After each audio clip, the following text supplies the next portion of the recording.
Bom dia! Estou aqui então para o nosso devocional e hoje então eu quero ler com você 1 João, capítulo 3, a partir do versículo 1. Então eu quero ler aqui, 1 João, a vida santa dos filhos de Deus. Vede que imenso amor nos tem concedido o Pai, a ponto de sermos tratados como filhos de Deus. E em realidade somos filhos de Deus, por esse motivo o mundo não nos conhece, porquanto não conheceu a Ele mesmo. Amados, agora somos filhos de Deus e ainda não se manifestou o que havemos de ser.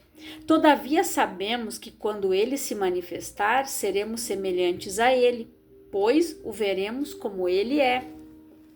E todo o que tem nele essa plena confiança purifica a si mesmo, assim como ele é puro. Toda pessoa que vive costumeiramente pecando também vive em rebeldia contra a lei, pois o pecado é transgressão da lei. Sabeis igualmente que ele se manifestou para tirar os nossos pecados e nele não há pecado. Todo aquele que permanece nele não vive pecando. Toda pessoa que continua no pecado não o viu, nem tampouco o conheceu. Filhinhos, ninguém vos iluda. Quem pratica a justiça é justo, assim como ele é justo. Aquele que vive habitualmente no pecado é do diabo, pois o diabo peca desde o princípio.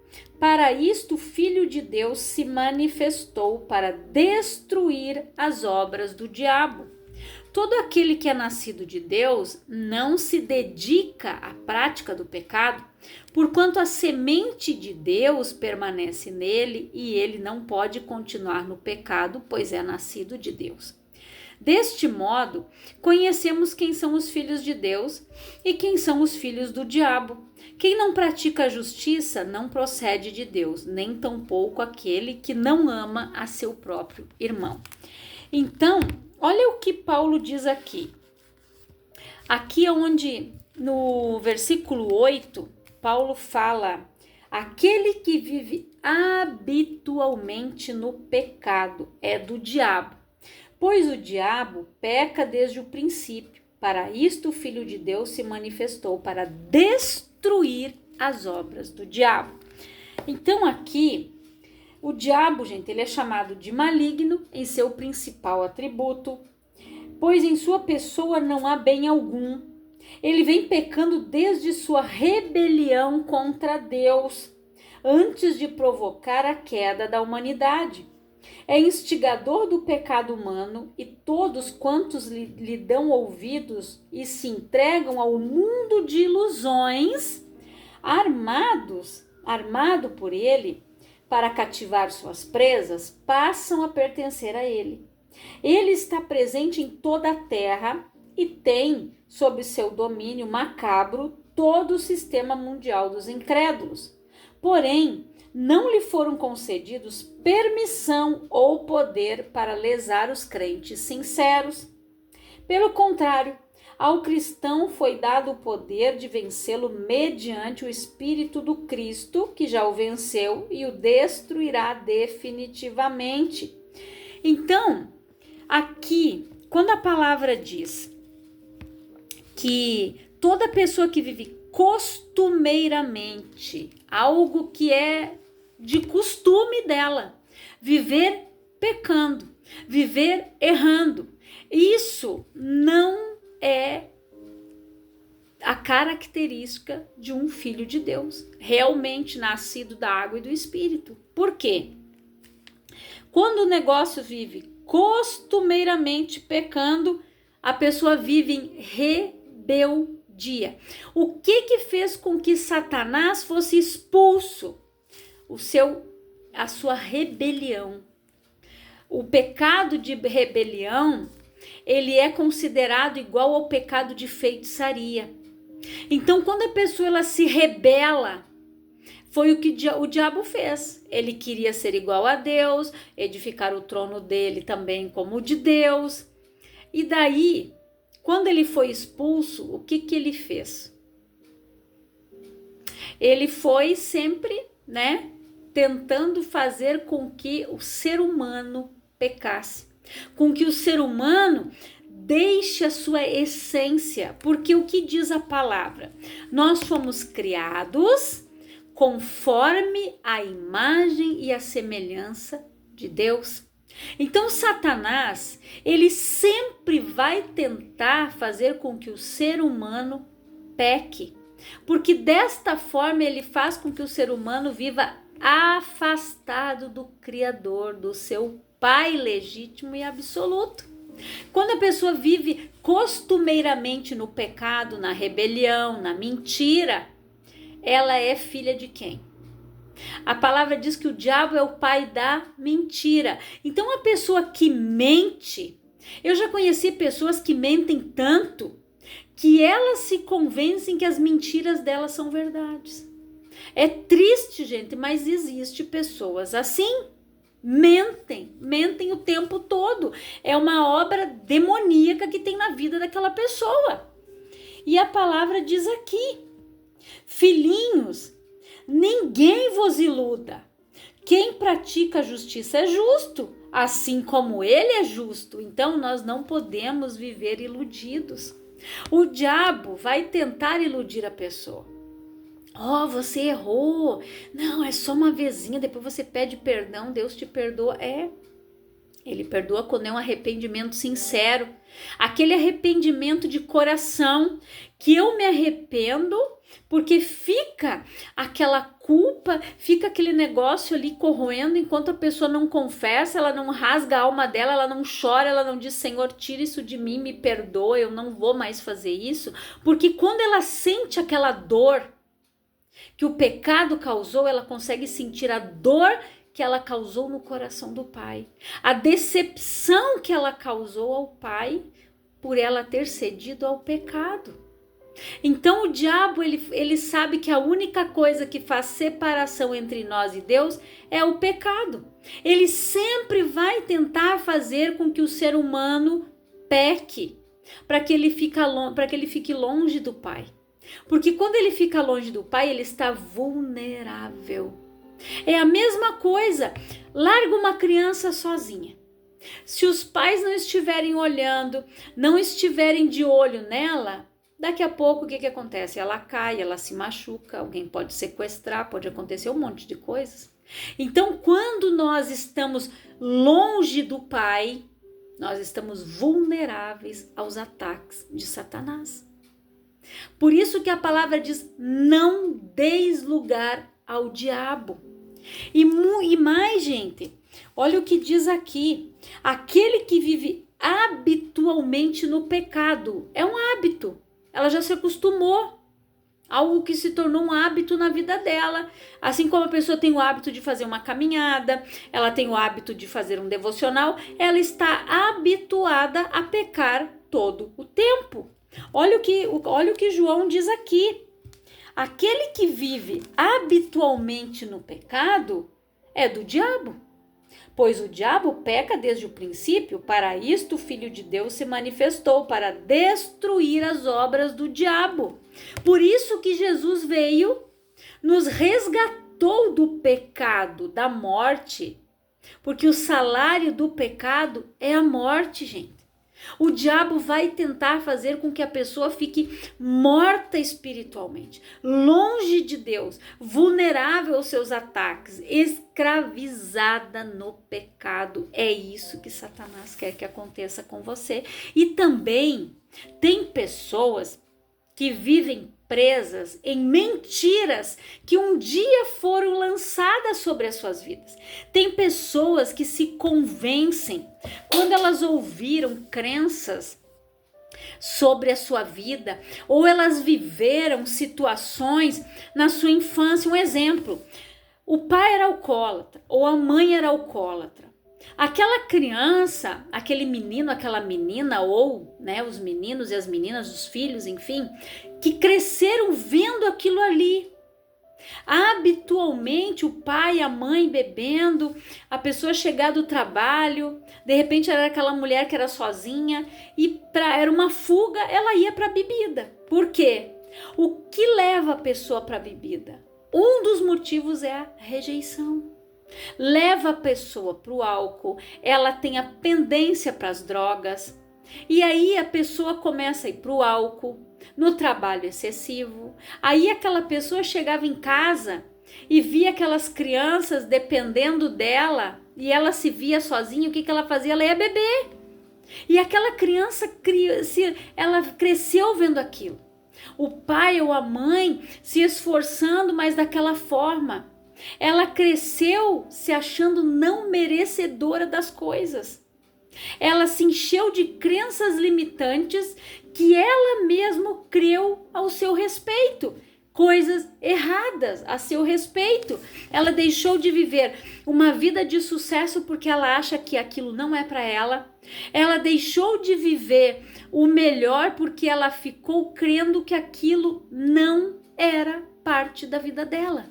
Então, ela precisa se esforçar para sair da situação causada pela sua própria crença. Se ela creu errado até hoje, que ela não ia ser nada, que ela não ia ser ninguém, que ela ia ser que nem o pai, que ela ia ser que nem a mãe, porque você isso, porque você aquilo, elimine isso da tua vida. Elimine isso da tua mente, porque isso está te escravizando e você está preso numa mentira de quem? De Satanás, que é o pai da mentira. Então você está preso e não consegue sair dessa situação, não consegue ser bem-sucedido na sua vida financeira, não consegue prosperar, não consegue ter uma carreira sólida, não consegue ter um emprego abençoado. Por quê? Porque a pessoa, ela crê errado. Ela creu a vida inteira nas mentiras do diabo. Ah, a faculdade é só para rico. Ah, você não pode isso. Quantas vezes a gente cresceu ouvindo essas mentiras? Mas a gente precisa mudar essa realidade. Porque depois que Jesus morreu na cruz por mim e por você, isso tudo mudou. Aí a gente precisa entender que muitas vezes, gente, as pessoas se sabotam não por fatos reais, mas por causa do que acreditam ser verdadeiro a seu respeito. Elas se sabotam, elas deixam de viver uma vida abençoada, de ter um emprego abençoado, de ter uma carreira abençoada, porque elas cresceram crendo que elas não são capazes, que elas não são merecedoras, que aquilo ali não é para elas. Por quê? Porque elas não tiveram um lar estruturado, elas tiveram um lar disfuncional, com brigas, aonde lançaram palavras depreciativas sobre a sua vida, dizendo você é uma peste, você é uma praga, você é isso, você é igual ao teu pai, você é igual à tua mãe, você não vai ser nada, você não vai ser ninguém, você vai ser um fracasso, você é um burro, você é um besta. É isso. Quantas vezes você ouviu isso na tua infância? Eu ouvi algumas palavras assim, mas como eu já falei aqui, quando a minha mãe se converteu, ela pediu perdão para Deus quando ela teve esse conhecimento, porque Deus, ele perdoa o tempo da ignorância espiritual. Mas quando ela teve esse conhecimento, ela disse: Senhor, me perdoa porque eu amaldiçoava os meus filhos. Eu não tinha conhecimento da palavra, eu não sabia que essas palavras, quando eu chamava um de peste, um de praga, eu estava amaldiçoando. Então, gente, se você cresceu ouvindo isso, você provavelmente não crê em você. Você não vê perspectiva em você e você se auto-sabota. Você não consegue sair da margem da procrastinação e ir para a bênção. Por quê?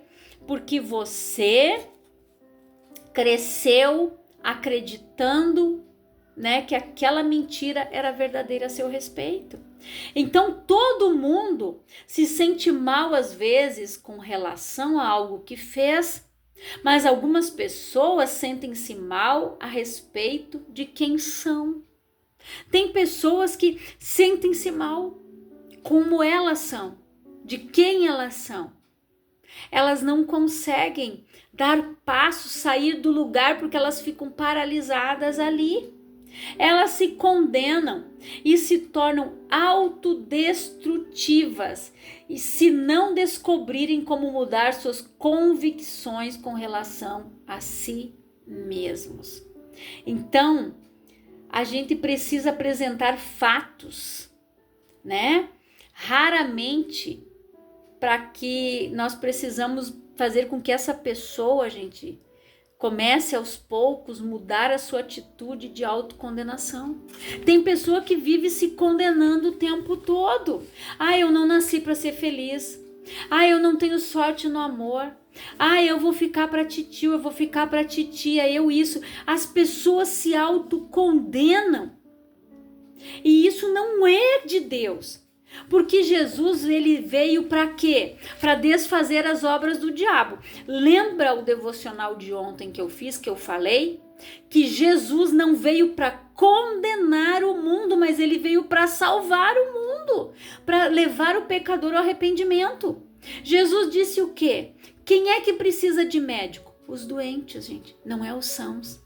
Então, a pessoa que ela está doente espiritualmente, na alma, ela precisa de cura.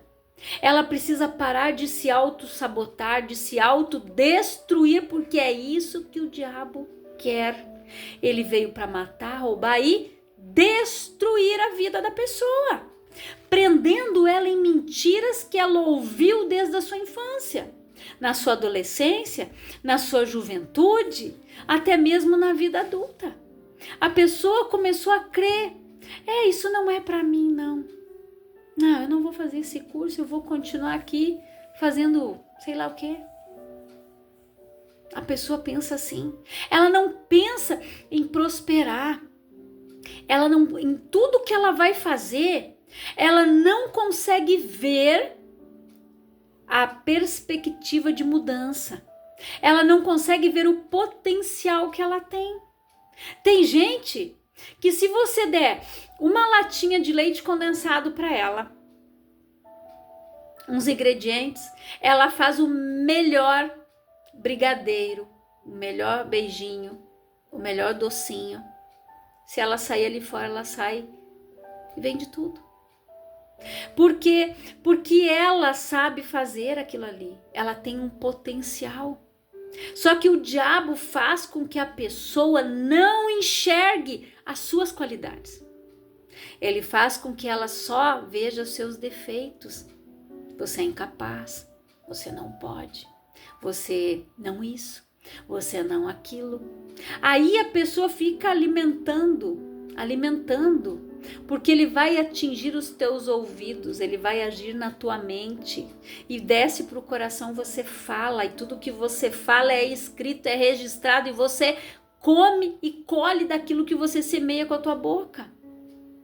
Veja sempre a oportunidade de crescer, de fazer cursos, de aprender.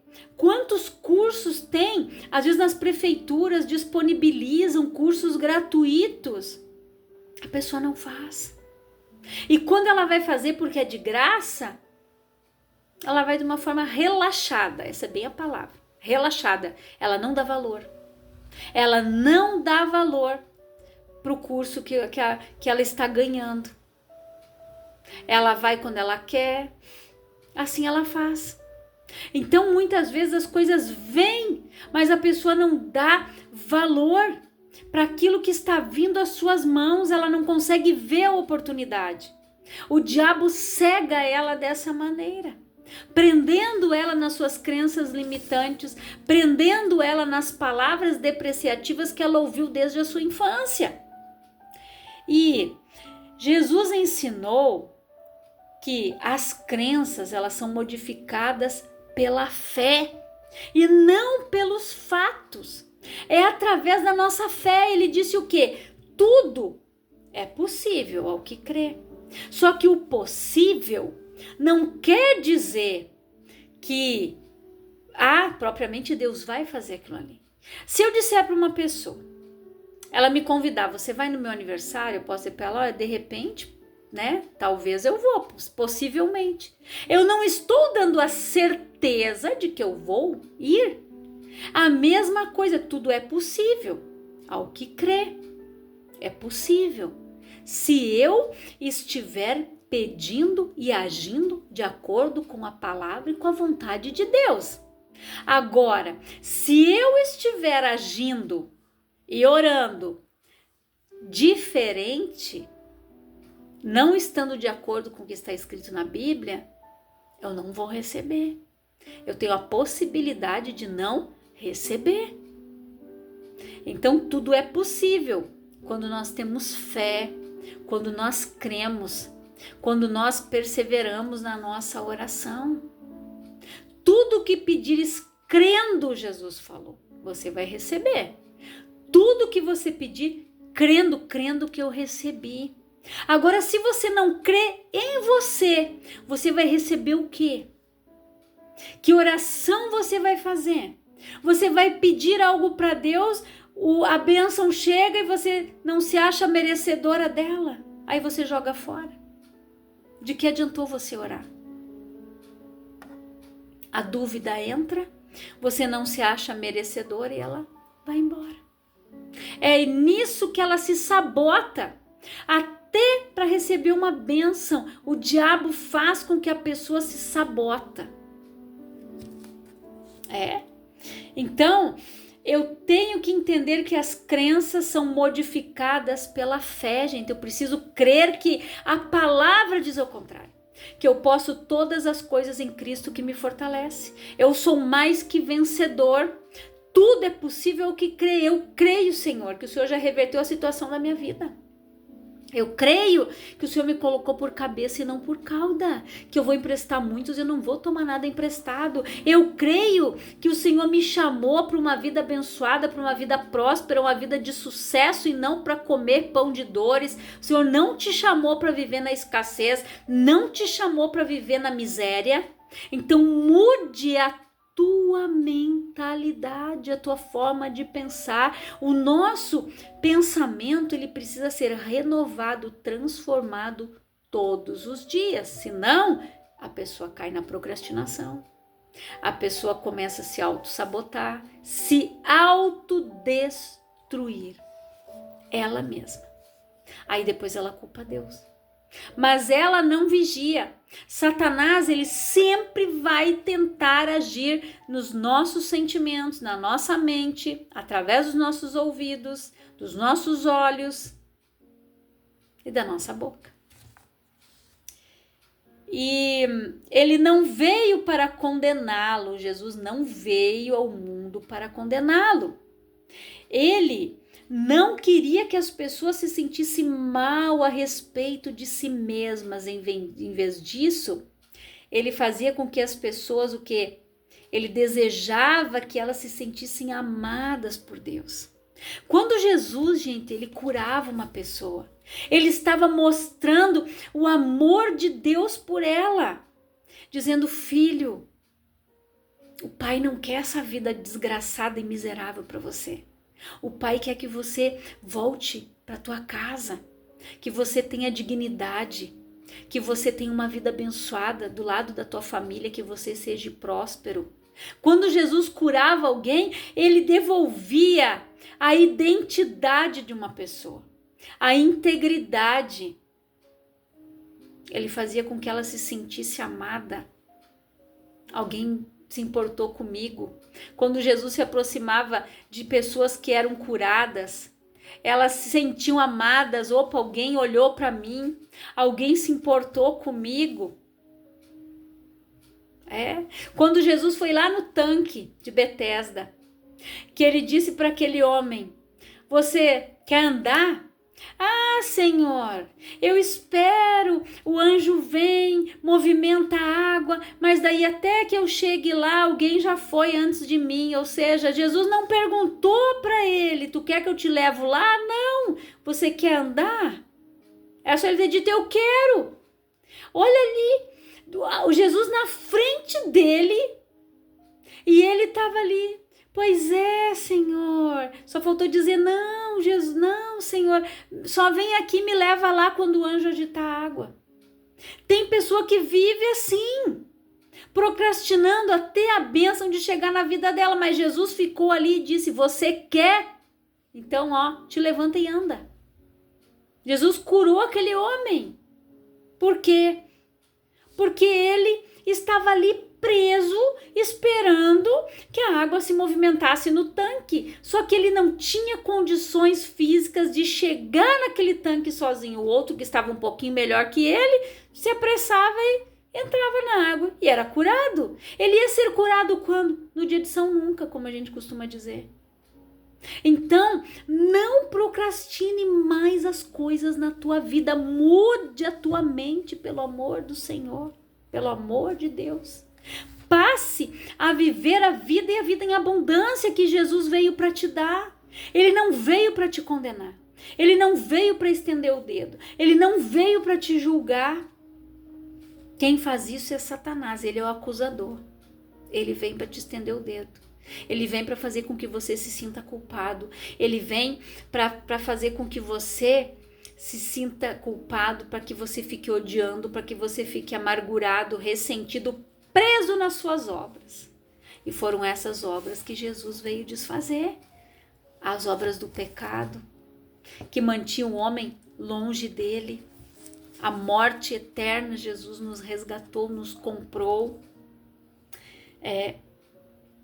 Então, Jesus fazia com que ele desejava que elas se sentissem amadas por Deus. Jesus sabia que é saudável nos sentirmos culpados às vezes, para podermos reparar as nossas falhas e aprender com elas. Só que a autocondenação resulta na crença de que sermos maus é um fato absoluto que não pode ser mudado. A autocondenação não é humildade, é humilhação. Jesus queria que as pessoas se livrassem da condenação e não ficassem presas nela. A autocondenação envolve a crença em uma mentira a respeito de nós mesmos. Então grava essa frase. A autocondenação envolve a crença em uma mentira a respeito de nós mesmos. Então, às vezes, sentir uma culpinha. Por que eu disse para a pessoa lá na rua que me pediu uma moeda que eu não tinha? Essa culpa é uma culpa, positiva. Porque faz com que a gente se arrependa na hora e diga, Senhor, me perdoa porque eu menti para aquela pessoa. Eu tinha moeda e eu disse que eu não tinha. Era simplesmente eu ter dito eu tenho, mas eu não vou lhe dar. Fala a verdade, porque quem fala a verdade manifesta a justiça de Deus. Então, nós somos tentados, gente, o tempo todo. E aí o diabo, ele faz com que a pessoa se autocondene, porque envolve a crença em uma mentira a respeito de nós mesmos. As pessoas vivem num processo de destruição, de autodestruição, porque elas ficam sempre ali se auto-sabotando e não se achando merecedoras do sacrifício que Jesus fez na cruz. Jesus morreu por nós, para levar o meu pecado e o seu, a minha culpa e a sua, a minha dor e a sua. Se ele quisesse que a gente continuasse na mão do diabo, ele não teria vindo para nos resgatar. Desceu lá no inferno, pegou a chave e disse, me dê aqui agora. Vocês não têm mais domínio. Foi isso que Jesus fez. Então, pare de viver dominado por uma mentira que você um dia ouviu. Liberte-se disso, mude a tua mente, diga, Senhor, muda esta mentalidade, Senhor. Eu quero ser feliz, eu vou ser feliz. A tua alegria é minha força, Pai, então me fortalece. Muda meu pensamento. Me transforma, Senhor. Diga, Espírito Santo, toma conta da minha vida. Espírito Santo, transborde no meu ser. Muda a minha forma de agir, a minha forma de pensar. Coloca um guarda na porta da minha boca, guardando o que vai sair dela. Ore e saia desse processo destrutivo que você está vivendo até hoje. Eu não sei como foi a tua infância, de que forma que você viveu, se você teve um pai alcoólatra, uma mãe alcoólatra, drogado, drogada, se você teve irmãos que foram dependentes químicos do álcool, da droga, eu não sei.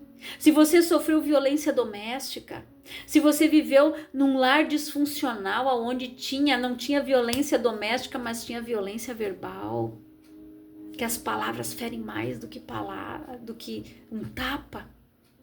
Eu não sei como foi a tua infância.